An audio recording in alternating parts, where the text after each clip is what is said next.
Welcome guys. Last lecture में हमने देखा था कि प्रोडक्ट बेस और प्रोजेक्ट बेस कंपनीज क्या होती हैं, इनमें डिफरेंस क्या है, और इनको हमने स्टडी किया था। और इन कंपनीज कौन कौन सी होती हैं जो प्रोडक्ट बेस होती हैं और जो प्रोजेक्ट बेस होती हैं। आज के इस लेक्चर में हम देखेंगे software development life cycle, SDLC. SDLC होता क्या है? जब भी आप सुनते हैं कि कोई सॉफ्टवेयर बनाना है या प्रोडक्ट बेस हो चाहे प्रोडक्ट बेस कंपनी हो, तो वो एक सेट ऑफ रूल्स को, एक सेट ऑफ स्टैंडर्ड्स को फॉलो करते हैं, जिसको एसडीएलसी का नाम दिया गया। इसकी डेफिनेशन की तरफ चलते हैं। Software development life cycle is the application standard business practice to build software applications. It is typically broken down into 6 to 8 steps: planning, requirement, design, build, test, deploy and maintain. अब जो software development life cycle है ना, वो हर company ने अपने हिसाब से इसको स्टेजेस में कन्वर्ट किया हुआ है। कुछ कंपनी 6 स्टेजेस को फॉलो करती हैं, कुछ 8 को, कुछ 9 स्टेजेस भी हैं। बेसिक एम एक ही है कि सॉफ्टवेयर आपने बिल्ड करना है, और आप किस तरह अपने सॉफ्टवेयर को रिफाइन एक साइकिल्स में कन्वर्ट कर सकते हैं, स्टेप्स में कन्वर्ट कर सकते हैं, ताकि एक आपकी पूरी प्रोडक्ट बन जाए और आप एक टारगेट अचीव कर लें। इनकी जो स्टेजेस हैं उसको करने से पहले मैं एक पिक्चर आपको दिखाना चाहूँगा। पहले इस पिक्चर को देखते हैं, उसके बाद हम इसकी डेफिनेशन की तरफ आएंगे। जैसे ही कोई कंपनी सॉफ्टवेयर बनाती है या किसी कंपनी को सॉफ्टवेयर चाहिए, फॉर एग्जांपल एक कंपनी है या हॉस्पिटल है या कोई एचआर की सर्विसेज देती है कंपनी, वो एक सॉफ्टवेयर बनाना चाहती है। इसमें हम हॉस्पिटल लाइन की एग्जांपल ले लेते हैं। एक हॉस्पिटल है, उसको अपना एक सॉफ्टवेयर बनाना है, HMIS का पूरा मॉड्यूल बनाना है। तो वो जाएगी किसी प्रोजेक्ट बेस्ड कंपनी के पास कि हमारी एक रिक्वायरमेंट है कि हम एक HMIS बनाना चाहते हैं। तो उसमें जो सबसे पहले जो चीज़ आएगी ना, जो आपकी सर्विस बेस्ड या प्रोजेक्ट बेस्ड कंपनी होगी, वो आप उनके साथ बैठ के ना एक प्लानिंग करेंगे कि कस्टमर को चाहिए क्या, हॉस्पिटल को चाहिए क्या। उसको सबसे पहले हम प्लान करेंगे। प्लान करने के बाद रिक्वायरमेंट को समझेंगे कि इनको क्या क्या चाहिए। IPD का मॉड्यूल चाहिए, OPD का मॉड्यूल चाहिए, पेशेंट की हिस्ट्री मेंटेन हो, डिस्चार्ज बने, बिलिंग इंटीग्रेट हो, बेडिंग का सिस्टम जोन सा है, बेड एक्यूपेंसी, ये सब चीज़ें आपस में इंटीग्रेट हो, लैब इंटीग्रेट हो, डायग्नोस्टिक इंटीग्रेट हो, रेडियोलॉजी सेक्शन आपका इंटीग्रेट हो। तो ये जो चीज़ें ना, ये रिक्वायरमेंट को समझेगी कंपनी। कौन सी कंपनी? जो जिसने सॉफ्टवेयर बनाना है।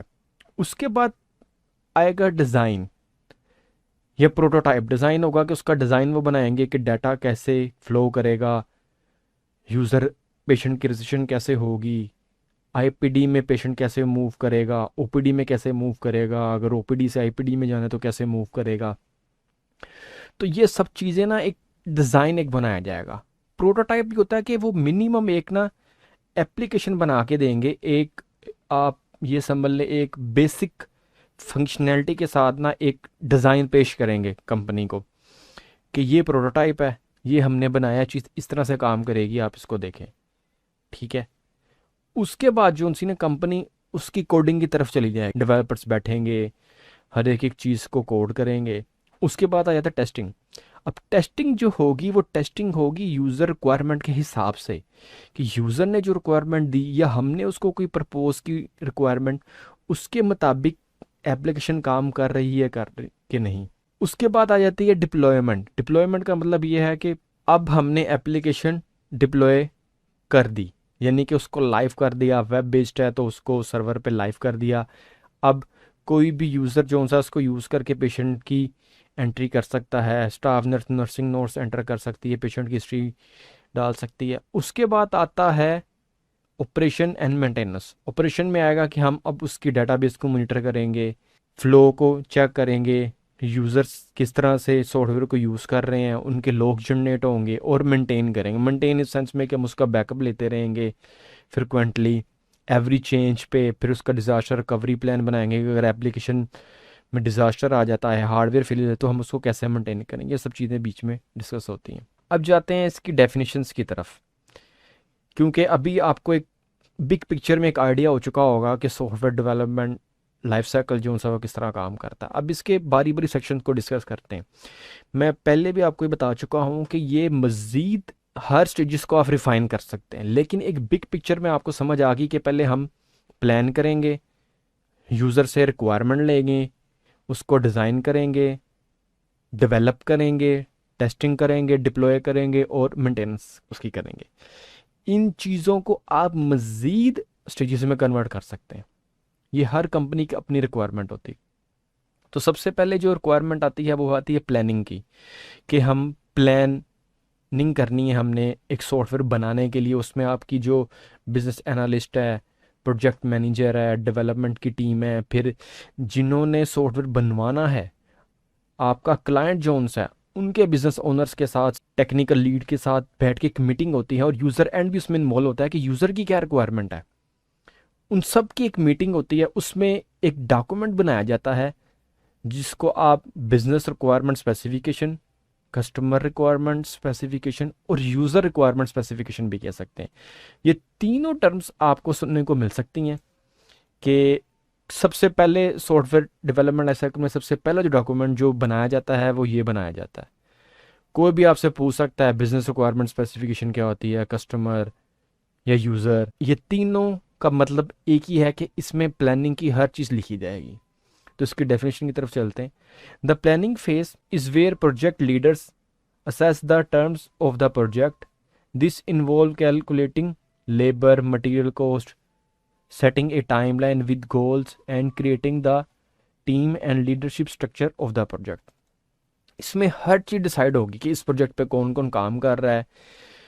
अब लेबर कोस्ट इस सेंस में कि हार्डवेयर की क्या कॉस्ट आएगी, development team, testing team, infrastructure की क्या कॉस्ट आएगी, हमारे पास गोल्स क्या हैं। अब गोल्स में आएगा कि हमने क्या क्या बनाना है, उसमें लॉगिन पेज बनाना है, रजिस्ट्रेशन पेज बनाना है, पेशेंट की हिस्ट्री मेंटेन करनी है, उनकी जो इमेजेस हैं डायग्नोस्टिक की उसको सेव करना है, और इसमें लीडरशिप कैसे होगी, यानी कि प्रोजेक्ट को लीड कौन करेगा, डेवलपमेंट टीम में कौन होगा, यानी कि हर चीज़ हम डिफ़ाइन करते हैं।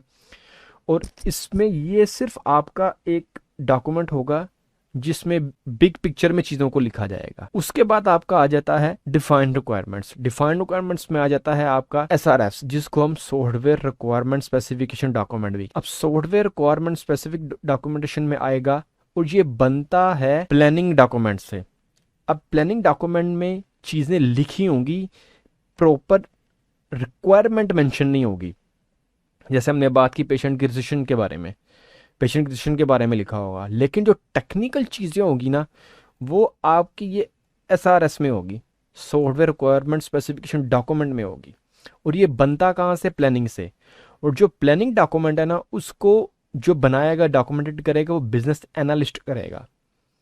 कंपनी टू कंपनी वेरी कर सकता है, कुछ कंपनी में हो सकता है बिजनेस एनालिस्ट ना हो, बिजनेस ओनर हो या प्रोजेक्ट मैनेजर ही हो। बिजनेस एनालिस्ट टेक्निकल नहीं होता, बिजनेस ओनर भी टेक्निकल नहीं होता, लेकिन जो डिफाइंड रिक्वायरमेंट्स होगा ना, वो आपका मोस्टली प्रोजेक्ट मैनेजर ही होता है, और वो टेक्निकल होता है क्योंकि उसी ने बिजनेस रिक्वायरमेंट स्पेसिफिकेशन डॉक्यूमेंट से SRS डॉक्यूमेंट बनाना है। और इसमें भी डेवलपमेंट टीम, टेस्टिंग टीम, सारी टीम इसके साथ मिलकर काम कर रही होती हैं, लेकिन मेन जो ओनरशिप होती है वो प्रोजेक्ट मैनेजर की ही होती है कि वो SRS डॉक्यूमेंट बनाए। इसकी डेफिनेशन को देखते हैं। During this phase the development team works closely with the stakeholder to gather and document the requirement for the software project. The main goal of this phase is to understand business requirement and objectives as well as the user requirement and expectation. Documenting requirements, prioritization requirements, reviewing requirements, getting sign-offs on requirement. अब इसमें यह है कि हर चीज़ को ना अलग अलग से डॉक्यूमेंट किया जाएगा कि यूज़र की रिक्वायरमेंट क्या है। इसकी एग्जांपल ले लेते हैं। अगर पेशेंट की रजिस्ट्रेशन होती है तो उसकी रजिस्ट्रेशन किस बेस पे होगी? आधार कार्ड पे होगी, पासपोर्ट नंबर पे होगी, वो मस्ट है। पेशेंट का यूज़र नेम मस्ट है, ठीक है। उसका एक MR जिसे हम कहते हैं, मेडिकल रिकॉर्ड नंबर, वो मस्ट है। ये चीज़ें लाजमी हैं। तो ये जो चीज़ें आएंगी ना, ये SRS डॉक्यूमेंट में हम लिखेंगे और बनाएंगे कि किस में क्या क्या चीज़ आएगी। इसमें यह भी मेंशन होगा MR नंबर है, वो न्यूमेरिक होगा, अल्फ़ाबेटिक नहीं होगा। ये चीज़ें भी मेंशन होंगी। पासपोर्ट नंबर जो उनसा है वो उसमें आप अल्फ़ा न्यूमेरिक यूज़ करेंगे। जो मोबाइल नंबर है वो सिर्फ न्यूमेरिक होगा।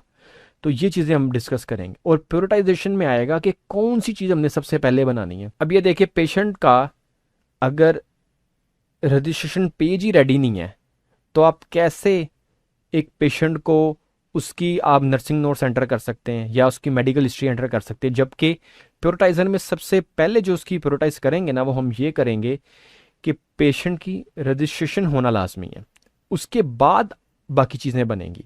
तो इस तरह से हम इसको प्योरिटाइज करेंगे कि जो मेन या कोर फंक्शनैलिटी है ना किसी भी सॉफ्टवेयर की, वो सबसे पहले बनाई जाए। डॉक्यूमेंट रिक्वायरमेंट्स में कि कौन कौन से डॉक्यूमेंट्स की हमें रिक्वायरमेंट है, इसमें आपके आ जाएंगे कि यूज़र से हम रिक्वायरमेंट लेंगे कि कौन कौन से वो डॉक्यूमेंट हमें देंगे, यानी कि इस सेंस में आ जाएगा कि पेशेंट की कौन कौन सी चीज़ या कौन कौन सी चीज़ें आपको फील्ड्स चाहिए रिक्वायरमेंट, इसमें मेडिकल के डॉक्टर्स मौजूद होंगे, यूज़र मौजूद होंगे कि पेशेंट की ये चीज़ें हमें शो होनी चाहिए, उसका एक डॉक्यूमेंट जो सी ना वो हम एक रिक्वायरमेंट उसमें तैयार करेंगे।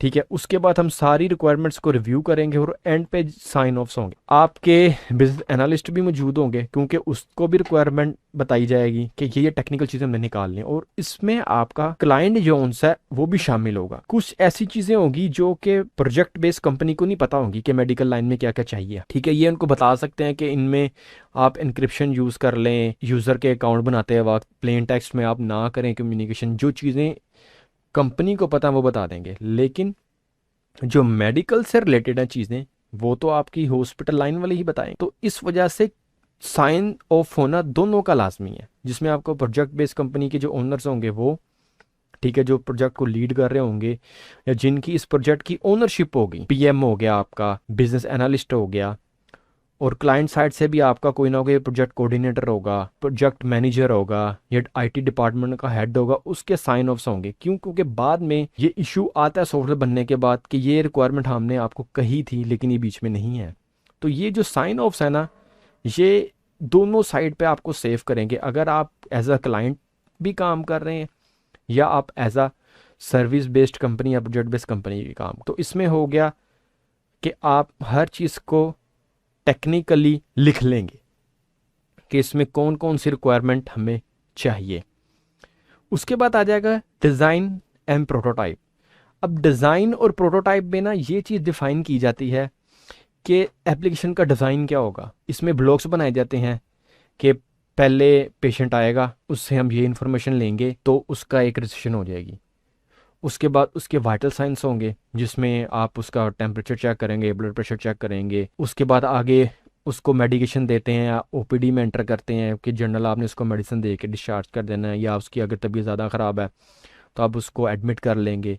तो ये सब चीज़ें ना एक ब्लॉक्स की फॉर्म में बनाई जाती हैं। एक वो डॉक्यूमेंट होगा, उसमें ब्लॉक बनाए जाएंगे और एक डाटा का फ्लो बनाया जाएगा कि डाटा मूव कैसे करेगा, एक पेशेंट किस किस पॉइंट से गुजरेगा और उस पॉइंट पे क्या क्या उसकी इंफॉर्मेशन यूज़र देख सकता है और या क्या क्या यूज़र एंटर कर सकता है। उसके बाद आएगा आर्किटेक्चर। अब ये है आर्किटेक्चर एक सॉफ्टवेयर के लिहाज से, इसका क्लाइंट को इसका कुछ आइडिया नहीं है। ये कंपनी ने डिसाइड करना है कि मोनोलिथिक जो उनसा होता है ना, वो एक पुराना आर्किटेक्चर है जिसमें एक ही मिडल लेयर होती है, फ्रंट लेयर होती है और बैक एंड पे भी आपकी एक ही डेटाबेस होती है। इसका इन शॉर्ट नुकसान ये है कि अगर आपकी एक भी चीज़ डाउन होगी तो आपकी पूरी की पूरी एप्लीकेशन डाउन हो जाएगी। माइक्रो सर्विस में ये होता है कि आपकी इंडिविजुअल जो एक मॉड्यूल है ना, वो चंक्स में बनाया जाता है और चंक्स में वो इंडिपेंडेंटली काम कर रहा होता है, ये लूजली कपड़ा होता है। इसकी एग्जांपल इस तरह ले लेते हैं कि आपने देखा होगा ट्रेडिशनल, अगर आप आज से कोई 20-25 साल पहले की बात करें तो बाजू का तब नॉर्मल सुनते होते थे कि एप्लीकेशन डाउन होगी, एप्लीकेशन डाउन होगी। वो होता ये था कि एप्लीकेशन के किसी भी स्पेसिफिक कोड में जब इशू आता था ना, तो पूरी की पूरी एप्लीकेशन डाउन हो जाती थी। तो वो मोनोलिथिक की एक आर्किटेक्चर पे बनी होती थी। आजकल आप देखते होंगे कि आप कुछ एप्लीकेशन आपने ई कॉमर्स की यूज़ की होंगी कि आपका पेज लॉगिन भी हो रहा है, ऐड टू कार्ट भी आप कर रहे हैं, आप पेमेंट की तरफ जब जाते हैं तो आपको एरर आ जाता है, लेकिन रेस्ट ऑफ द फंक्शनैलिटी आपकी बिल्कुल काम कर रही होती। आप सेलर से, बायर से बात भी कर रहे होते हैं, लेकिन आपका एक एप्लीकेशन या एक स्पेसिफिक पोर्शन जो उनसा ना, वो आपका काम करना छोड़ देता है, लेकिन रेस्ट ऑफ द आपकी आपकी एप्लीकेशन काम कर रही होती है। ये है माइक्रो सर्विसेज आर्किटेक्चर। इससे ये होता है कि एक स्पेसिफिक पीस ऑफ कोड को जब इशू आता है ना तो उसका इफेक्ट जो सा ना रेस्ट ऑफ एप्लीकेशन पे नहीं आता। इसका आगे एक इस पे एक मैं वीडियो बनाऊंगा। उसके बाद आता है यूज़र इंटरफेस, कि यूज़र का इंटरफेस कैसा होगा। This describe how customer interact with the software and how it respond to their input, कि अब वो किस टाइप की एप्लीकेशन बना रहे हैं। आप वेब बेस्ड बना रहे हैं, डेस्कटॉप बना रहे हैं, या मोबाइल ऐप बना रहे हैं। तो अगर हम अभी इस वक्त हम एच एम आई एस को डिस्कस कर रहे हैं तो mostly H M I S जो उनसे होता है ना वो वेब बेस्ड बनाया जाता है। Desktop application traditional software houses बनाती थी, लेकिन आजकल मेजॉरिटी वेब बेस्ड बनाई जाती है, और मोबाइल बेस्ड भी बनाई जाती हैं, लेकिन फोकस वेब बेस्ड पे ही होता है।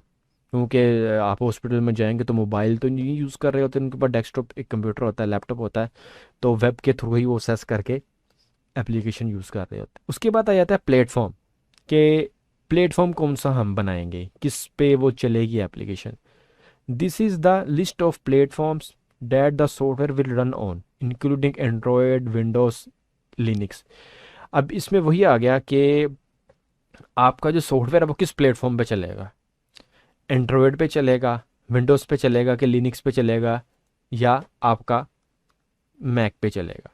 ठीक है, ये भी हमने डिसाइड करना होता है। और उसमें फिर आगे बात कि आपका क्लाइंट जो सा वो उस चीज़ में इन्वॉल्व होगा, वो भी आपको रिक्वायरमेंट दे सकता है कि हमें इसमें चाहिए। अब जारी बात जब मोबाइल की बात आएगी तो वो एंड्रॉयड में भी एप्लीकेशन अपनी चाहेगा, ठीक है, एप्पल में भी चाहेगा, आईओएस में भी चाहेगा। लिनक्स में वो नहीं जाएगा क्योंकि वो फिर यूज़र फ्रेंडली नहीं हो जाता। अगर उसने अपनी एप्लीकेशन को एक ठीक तरीके से चलाना है, प्रॉपर यूटिलाइज करना है, तो ज़्यादातर क्लाइंट की यही अंडरस्टैंडिंग होती है कि वो वेब बेस्ड हो, लेकिन लाइनक्स जो सा या ये बंटू ऑपरेटिंग सिस्टम पे चले। इसका फ़ायदा ये है कि यूज़र जो सा ना वो ज़्यादा उसमें अपना पर्सनल काम नहीं कर सकता। अब यूबंटो का आप देखें, एक लॉगिन होगा आपका, यानी कि यूबंटो का जो ओएस है वो लॉगिन हो जाएगा, और आप ब्राउज़र पे जाके अपना आईपी एंटर करेंगे तो आपका जो उनसे एप्लीकेशन ओपन हो जाएगी। अगर यही विंडोज़ हो तो वो अपने पर्सनल भी काम कर सकता है, क्योंकि वो एक जेनेरिक है। तो जेनेरिक उसने विंडोज़ पहले भी यूज़ किया होगा, उसको पता होगा कि मैंने कहाँ से क्या क्या चीज़ करनी है। वो जिस तरह कहते हैं ना, वो अपने पर्सनल काम भी कर सकता है। लेकिन लिनक्स और यूबंटू इतने कॉमन नहीं है, लेकिन इस काम के लिए बहुत सी कंपनीज कहती हैं कि हमें लिनक्स में चाहिए, और विंडोज़ में भी चले, लेकिन हम यूज़र को लिनक्स पे ही देंगे ताकि वो सिर्फ अपना ही काम करे, कोई पर्सनल काम ना करे। तो ये रिक्वायरमेंट जो उनसी प्लेटफॉर्म में डिसाइड होती है। फिर आ जाता है प्रोग्रामिंग। प्रोग्रामिंग में ये डिसाइड होता है कि इसमें लैंग्वेज कौन सी यूज़ की जाएगी। अब इसमें भी लैंग्वेज में भी आपका आ जाएगा। इसके अगर हम इसको कैटेगराइज करें, इसमें आपकी आएंगी लैंग्वेजेस फ्रंट एंड।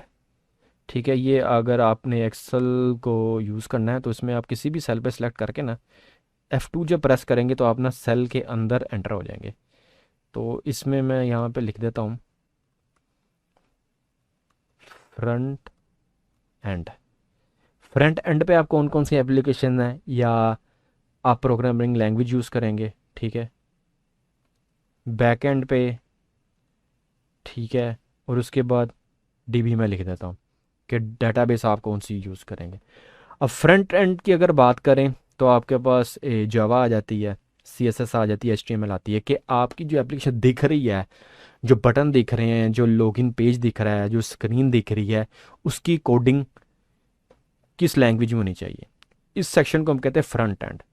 तो उसमें जो लैंग्वेज आप यूज़ करेंगे, आप जावास्क्रिप्ट यूज़ कर सकते हैं, CSS कर सकते हैं, HTML यूज़ कर सकते हैं। अगर बैक एंड की हम बात करते हैं तो बैक एंड पे भी आपकी जावा आ जाती है, पाइथन आ जाती है, ठीक है। आप इनमें से कौन सी लैंग्वेज यूज़ कर सकते हैं, Node.js। फिर आ जाता है डीबी। डीबी मीन्स डाटाबेस, कि डाटाबेस आप एसक्यूएल यूज़ करेंगे या नो एसक्यूएल, जिसको आप मोंगो डीबी भी कहते हैं, वो स्ट्रक्चर्ड नहीं है। आप इन तीनों में डिसाइड करेंगे कौन कौन सी लैंग्वेज यूज़ करनी। अब फिर इसमें क्लाइंट भी आपको बता सकता है या अपनी तरफ से आप रिकमेंड भी कर सकते हैं कि कौन सी लैंग्वेज आपकी रिक्वायरमेंट को फुल कर सकती है, या जिस लेवल का मॉडिफिकेशन चाह रहे हैं या सॉफ्टवेयर चाह रहे हैं, तो कौन सी लैंग्वेज कौन सी ना ज़्यादा रिस्पॉन्सिव रहेगी। उसके बाद आ जाता है कम्युनिकेशंस, कि आपकी जो एप्लीकेशन वो डिप्लॉय की जाएगी वो फिज़िकल सर्वर पे की जाएगी या क्लाउड सर्विस पे की जाएगी।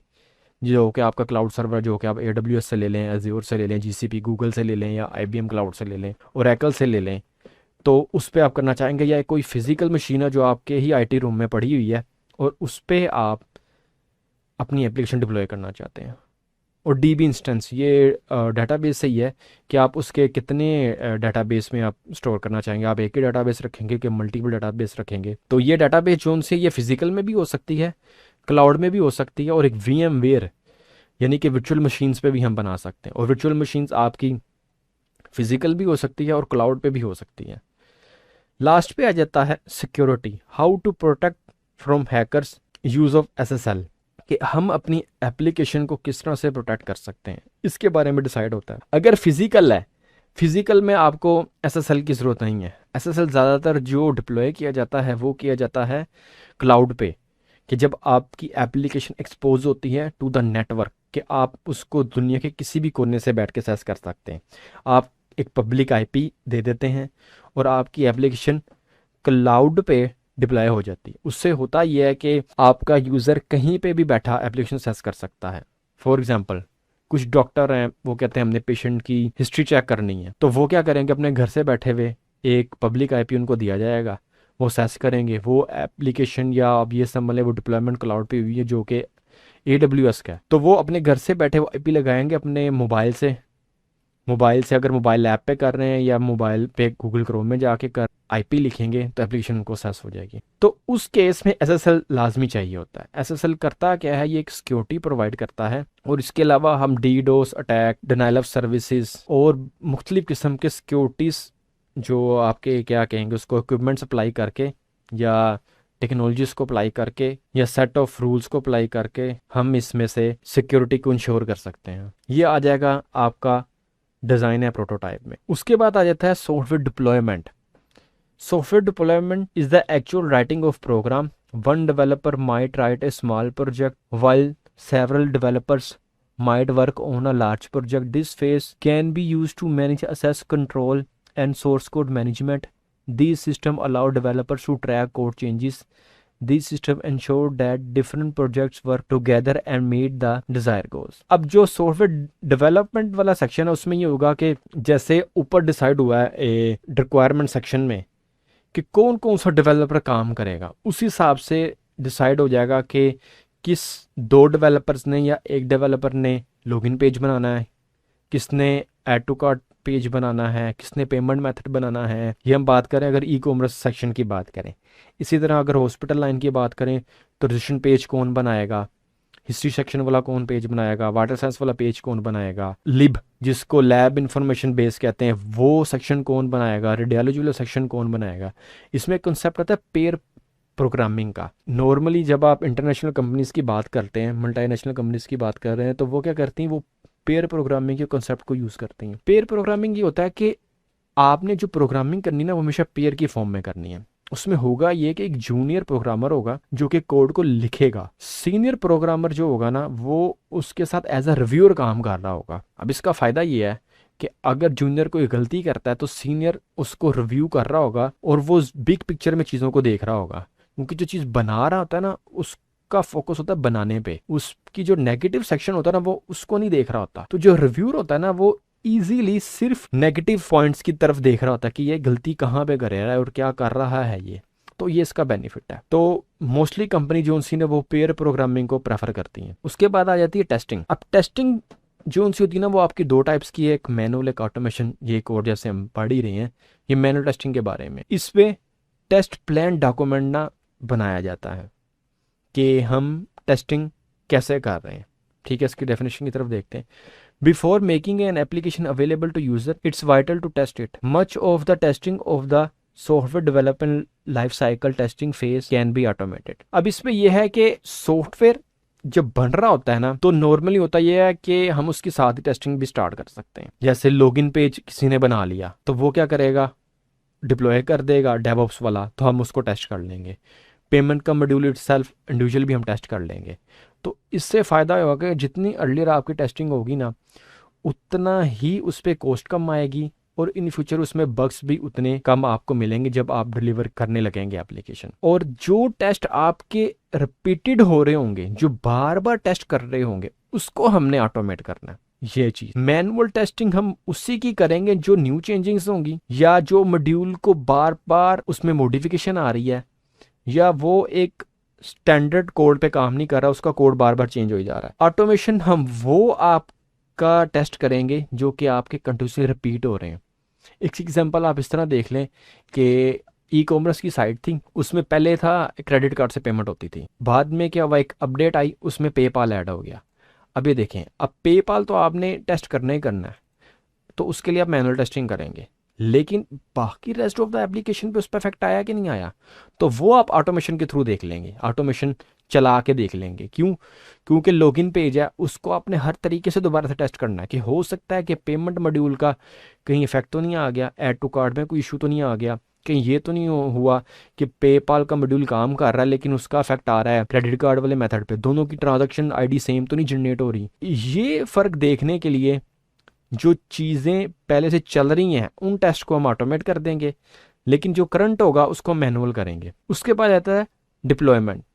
अब डिप्लॉयमेंट वो फेज़ है कि जिसमें एप्लीकेशन अब आपने डिप्लॉय कर देनी है। अब डिप्लॉय कहाँ करनी है, या तो फिजिकल सर्वर पे या तो क्लाउड पे आपने इसको डिप्लॉय कर देना है। डिप्लॉय का मतलब यह है कि आपने इसको प्रोडक्शन इन्वायरमेंट में ले गए हैं या लाइव कर दिया है। ये टर्म्स मैं जो भी बोल रहा हूँ आपने इसको लिख लेना है, क्योंकि बाज़-औक़ात आपको पता होगा कि यार प्रोडक्शन इन्वायरमेंट में ले गए, लेकिन कोई आपसे पूछता है लाइव इन्वायरमेंट क्या होता है, तो लाइव इन्वायरमेंट, डिप्लॉयमेंट और प्रोडक्शन इन्वायरमेंट ये एक ही चीज़ें हैं, ठीक है, इनमें डिफरेंस नहीं है। तो ये होगा कि वो यूज़र के लिए अवेलेबल हो जाएंगे कि वो उसको यूज़ कर सकें। उसके बाद आ जाता है operation and maintenance. The maintenance phase in the SDLC is the phase in which the software is release to the market and it is made available to the end users.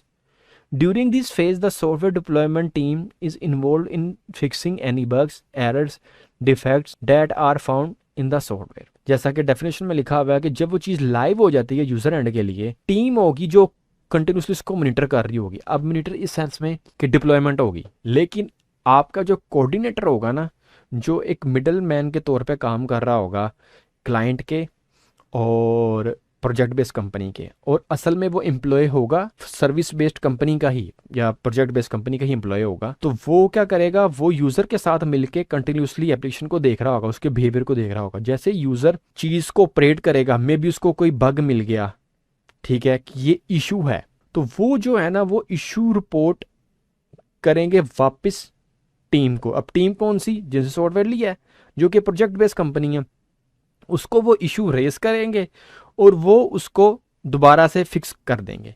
तो ये है कि हम उसको मेंटेन कर रहे हैं और उसके ऑपरेशंस को भी दे, ऑपरेशंस इस सेंस में देख रहे होंगे कि उसके बैक एंड पे लोग्स देख रहे होंगे, क्योंकि जो यूज़र डाटा एंटर कर रहा होगा वो सेव हो रहा है भी कि नहीं हो रहा, बैक एंड पे उसकी एंट्रीज हो भी रही है कि नहीं हो रही, डेटाबेस में प्रॉपर फ्लो काम कर रहा है कि नहीं कर रहा, अगर एक से ज़्यादा user at a time login करते हैं तो उसमें कोई एरर तो नहीं आ रहा। ये सारी की सारी चीज़ें ऑपरेशन में आ जाती हैं कि हम उसको ऑपरेशंस भी सारे देख रहे होंगे, मॉनिटर भी कर रहे होंगे और मेंटेनेंस भी कर रहे होंगे। Thanks for watching this video.